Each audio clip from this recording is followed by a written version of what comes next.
This is a HR2510 which is modified with a UC1208 CPU.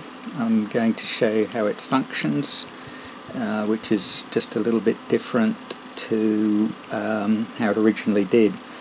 As you can see on the front panel, the meter function for your SWR, modulation, etc. switch has been replaced with a store button, and the scan button has been replaced with a memory button. Also, the PACB switch has been replaced with the original mode button, and I'll get to that mode button, which you won't normally need to use, but they're just in case. As far as a normal operation goes, what you can see on the screen now is the way it will fire up the first time it's turned on after a CPU reset. You'll notice the MOD indicator on the liquid crystal display is illuminated. That shows that you're in VFO mode. The U is illuminated. That is your normal mode of operation. If it ever shows anything other than U, you'll need to alter the switch here, your UCA minus 1.5 kilohertz, because it gives a 1.5 kilohertz shift off the actual frequency, but normally that won't happen. I'll mention it again towards the end of the video, because sometimes you can get a bit of a hiccup which happens in the CPU operation, and you'll need to activate that switch. But normally, to enter mode or change mode, it's all being controlled now via hardware, so the CPU is no longer controlling mode. As far as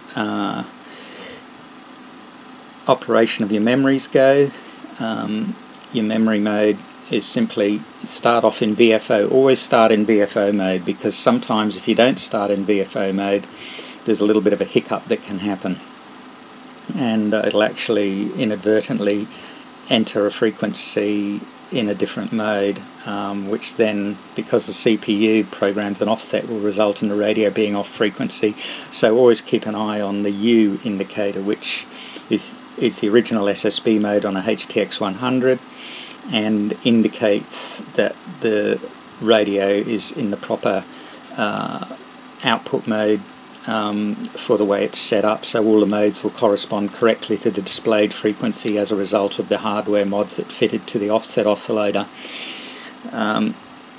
So starting off in the VFO mode, you simply select the frequency you want. You can do that just using your span button, and just you can tune down to say 1 or 2, enter 27355 in memory 1. You can hear my signal generator coming up on the frequency. I'll just turn the volume down a bit, and then pretty much right on frequency. There we go, right on frequency. Okay, and then in order to enter it, you don't go into memory, you just simply hit store. Now you must always do this from VFO mode. Always enter a memory from VFO mode, never do it when you're in memory mode, as a result of what I mentioned before, with a problem sometimes inadvertently, not always, but just every now and then it'll enter in the wrong mode. Never does it when you enter from VFO mode. So simply hit store. There you go, store, and then if you go back into memory, you'll see that in memory mode, and you know you're in memory mode as a result of the little line indicator coming up and the MOD light not being on, which indicates that you're in memory mode. Okay, So now you go through your memories and you'll see memory 2, memory 1, 0, 1, 2, 3, 4, 5, 6, 7, 8, 9. Okay, just say I decided I'm in memory mode. I'll just see what happens. Sometimes it happens, sometimes it doesn't.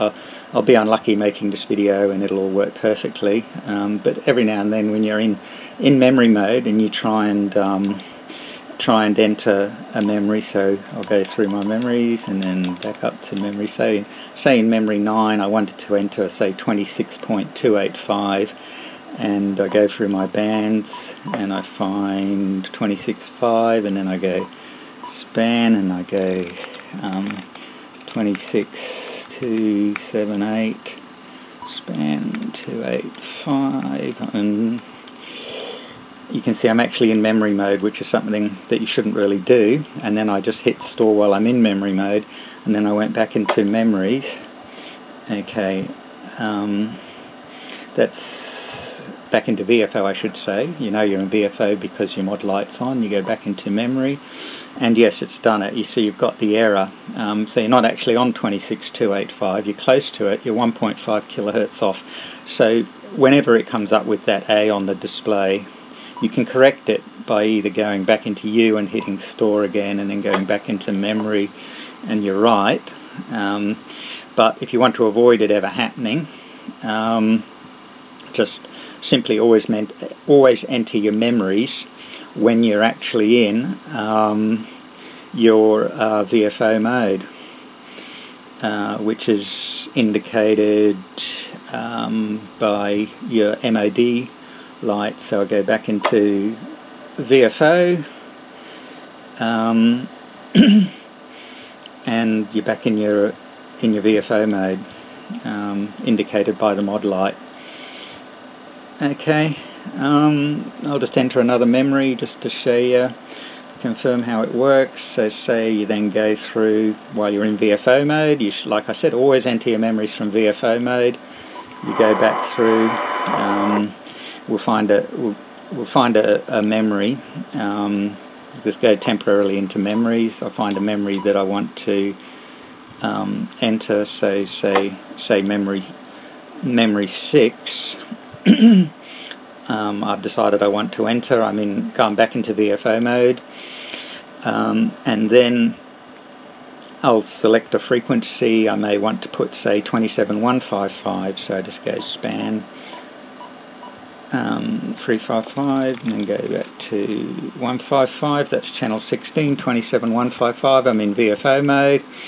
I just hit store, and then I go back into memory, and when you do it like that, it'll always come up with the U, indicating that you're in your proper VFO frequency. All the modes are going to correspond to the correct frequency, unlike what happened before when I entered it from memory mode. So that's basically it. It's really quite simple. You can then, while you're in memory mode like we are at present, indicated by that line, you can just go through your memories and you can program them all up. They're the ones that we entered. So 27155, 26285, 27355. So that's basically all there is to it. And I'll just re-explain about this switch.